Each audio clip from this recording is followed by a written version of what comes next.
Sahabat pionir semuanya, semangat pagi bertemu kembali di channel Ublek-Ublek TV. Kita ketahui bahwa Fi Network hari ini masih dalam posisi ya seperti biasa teman-teman. Tetapi memang di tempat lain berita-berita mengenai Fi ini ke depannya juga akan lebih baik. Nah, karena apa? Karena ya kita hari ini ketahui bahwa digitalisasi itu merupakan hak yang memang harus kita miliki ya, dan kewajiban kita harus mempelajari.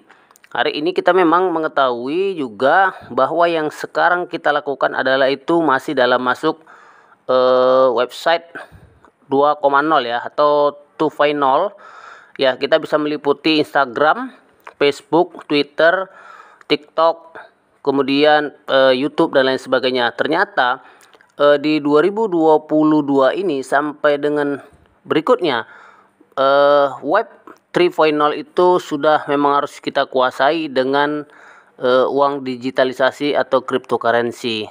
Kemudian ada DeFi, Metaverse dan lain sebagainya.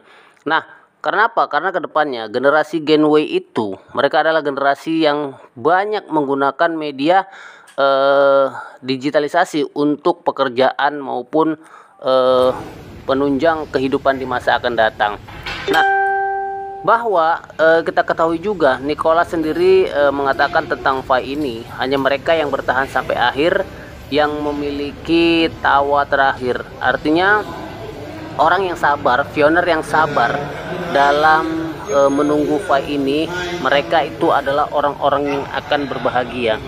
Nah, teman-teman, kita ketahui bahwa berapa persenkah orang-orang yang akan berhasil dalam project Fi ini? Saya pikir ini hanya sedikit saja dan segelintir saja orang-orang yang akan sukses. Karena apa?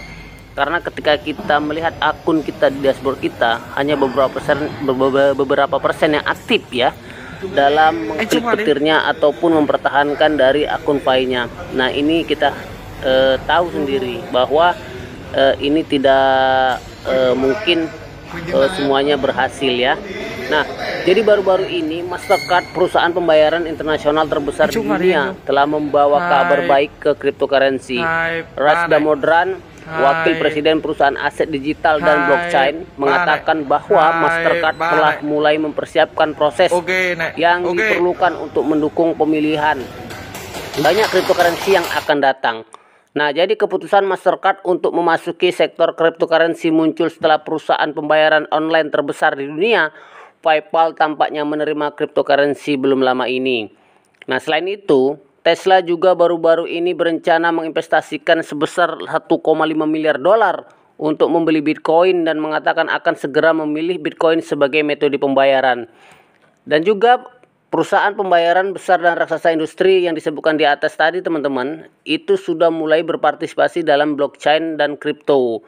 Nah, yang hanya dapat sepenuhnya menunjukkan bahwa musim semi cryptocurrency benar-benar datang. Jadi, jika Pi berhasil diluncurkan teman-teman, pada tahap ini itu akan menjadi waktu dan tempat yang tepat. Selain itu, sebagai raksasa blockchain yang memiliki blockchain sendiri maksudnya, Pi dapat menjadi blockchain publik teratas berikut jika diluncurkan selama booming popularitas cryptocurrency global yang akan membawa keberuntungan melimpah pada semua pioner yang berpartisipasi dalam Pi.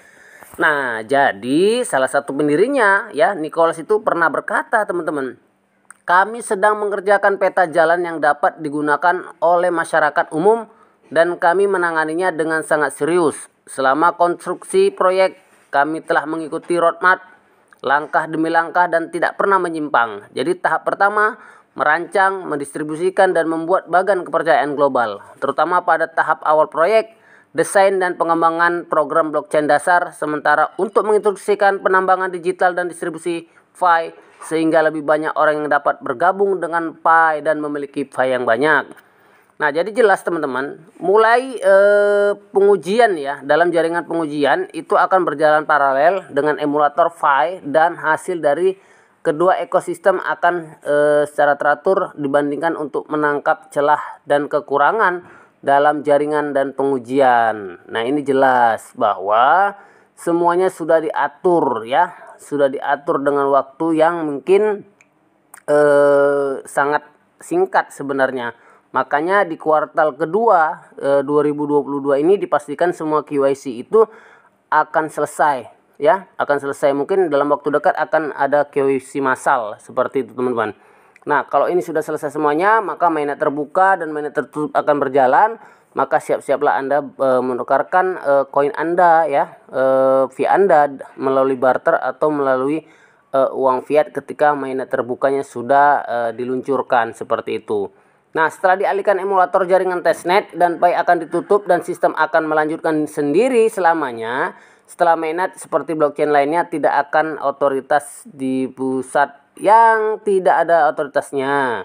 Nah, jadi seperti yang ditunjukkan pada roadmap di atas tadi teman-teman, kecepatan keseluruhan proyek ini tidak dapat keluar jalur dan semuanya sesuai dengan roadmap.